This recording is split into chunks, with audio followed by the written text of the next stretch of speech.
It is 2 in the morning on day 13 of a patient's post-surgical recovery. He is entirely alone, asleep in his own bed, and in roughly 40 seconds, his respiratory system is going to fail. Historically, once a patient walked out the hospital doors, they entered a clinical void. Without the constant hum of bedside monitors, doctors lost all visibility into their real-time physical condition. The Internet of Things fills that void. It acts as a decentralized network of continuous, invisible observers, tiny sensors woven seamlessly into our everyday environments, silently tracking the metrics of human life. But connecting these devices creates a massive engineering problem. You have to make dumb physical objects sense their environment, communicate with one another, and execute real-world actions fast enough to stop a tragedy, all without waiting for a human being to tell them what to do. Surviving the crisis of day 13 depends entirely on whether a single packet of emergency data can successfully navigate a perilous 4-layer technological architecture. The process begins at Layer 1, sensing. Around the patient's wrist, a wearable device detects a sudden severe drop in blood oxygen levels, or SpO2. Onboard physiological sensors and accelerometers immediately convert this analog physical struggle into raw, trackable digital data. Now, that data has to move, but standard Wi-Fi draws far too much power, draining the tiny batteries of medical wearables in hours. To survive, devices rely on alternative radio frequencies to transmit their payload. This is Layer 2, connectivity. As this flowchart shows, that connectivity network is incredibly fragmented.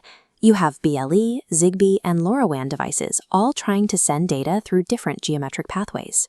It's a chaotic landscape where hardware components speak mismatched proprietary languages and routinely fail to connect. To cut through this digital noise, systems rely on MQTT. This is a highly specialized, lightweight messaging protocol designed explicitly to slip tiny payloads of data over these highly constrained networks. Tech giants are also pushing new industry standards, like the Matter protocol, to force these varied devices into a single interoperable language, ensuring emergency messages don't get lost in translation.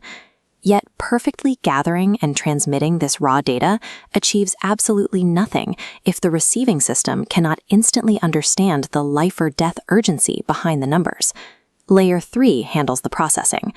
Traditionally, systems send their data to remote cloud servers for analysis, but bouncing signals halfway across the country introduces latency, a delay that is unacceptable when oxygen levels are plummeting. Look at this topology map. By sending the payload to a distant cloud server, the latency timer rapidly ticks upward.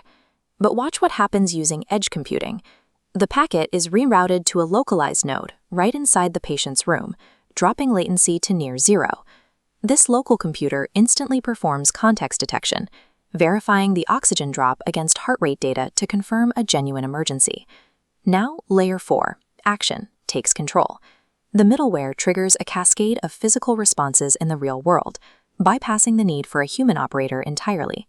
It dispatches an automated alert directly to the hospital network, calls an ambulance, and remotely disengages the smart lock on the patient's front door for approaching paramedics. By linking these 4 distinct layers, the architecture completely removes the human bottleneck from the timeline of critical decision-making. The patient survives day 13 because the system worked exactly as designed. However, the intimate physiological data generated during those 3 minutes persists long after the crisis ends. This exposes the ethical crisis of ambient computing. These devices operate silently, capturing continuous health metrics without explicit, ongoing permission.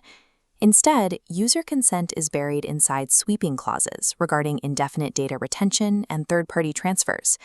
Once your heartbeat logs and sleep patterns leave that local edge node and are handed off to external service providers, the concept of who actually owns your physical data becomes completely ambiguous. The hardware itself presents a massive vulnerability. Billions of connected endpoints require regular firmware updates to stay secure. When manufacturers inevitably abandon older models, those medical sensors become permanent security liabilities sitting quietly inside our homes. The storage for this information is uncompromisingly physical. It lives in windowless corridors of steel and silicon, housing a permanent record of our vulnerable moments. We are building an invisible nervous system to monitor and protect the physical world. But the ultimate cost of that automated intelligence may be the irreversible loss of our digital privacy.